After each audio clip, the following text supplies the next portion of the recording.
कुछ लोग मानते हैं कि भूत प्रेत और आत्माओं का अस्तित्व होता है, जबकि कुछ लोग इन सब बातों को नहीं मानते हैं। तो आइए जाने पृथ्वी की सबसे डरावनी जगहों के बारे में, जिन्हें देखकर या जानकर आपके रोंगटे खड़े हो जाएंगे।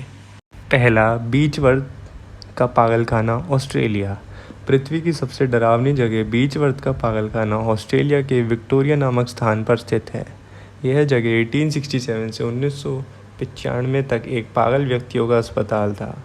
इस पागल खाने में एक साथ 12,000 मरीजों के रहने की व्यवस्था की जाती है, ऐसा मान रहा। Highgate symmetry, London.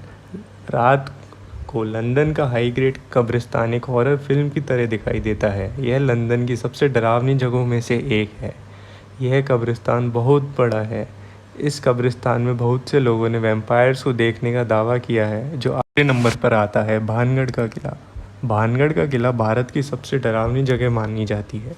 सरकार ने भी पर्यटकों को यहाँ अंधेरा होने से पहले जाने की चेतावनी जारी कर रखी है। लोगों के मुताबिक 16वीं शताब्दी में इस शहर में रहने वाले एक जादूगर को भानगढ़ की राजकुमारी रत्नावती के साथ प्यार हो गया, जिस पर तांत्रिक ने काला जादू कर दिया था। इसके बाद राजकुमारी को अपने वश में करके तांत्रिक ने उसका शारीरिक शोषण किया, लेकिन एक दुर्घटना के चलते उस तांत्रिक की मृत्यु हो गई। ऐसा कहा जाता है कि जादूगर ने मरते वक्त भानगढ़ के किले को श्राप दिया, जल्दी नष्ट भ्रष्ट हो जाएगा। उस श्राप के बाद इस किले में रहने वाले लोगों की मृत्यु हो जाती है और उनकी आत्मा इस किले के अंदर भ्रमण करती है।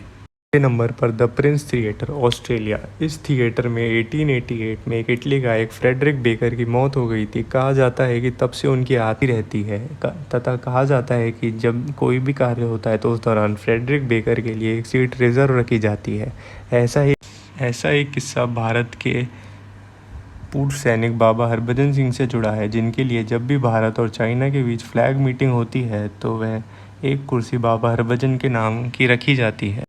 5वें नंबर पे कुलोडिन मूर नियर इन्वर्नस, स्कॉटलैंड। स्कॉटलैंड में 16 अप्रैल 1746 को कलोडेन की बंजर भूमि पर भयानक लड़ाई गई, जिसमें जैकोबाइट विद्रोहियों की भारी संख्या में हत्या कर दी गई थी।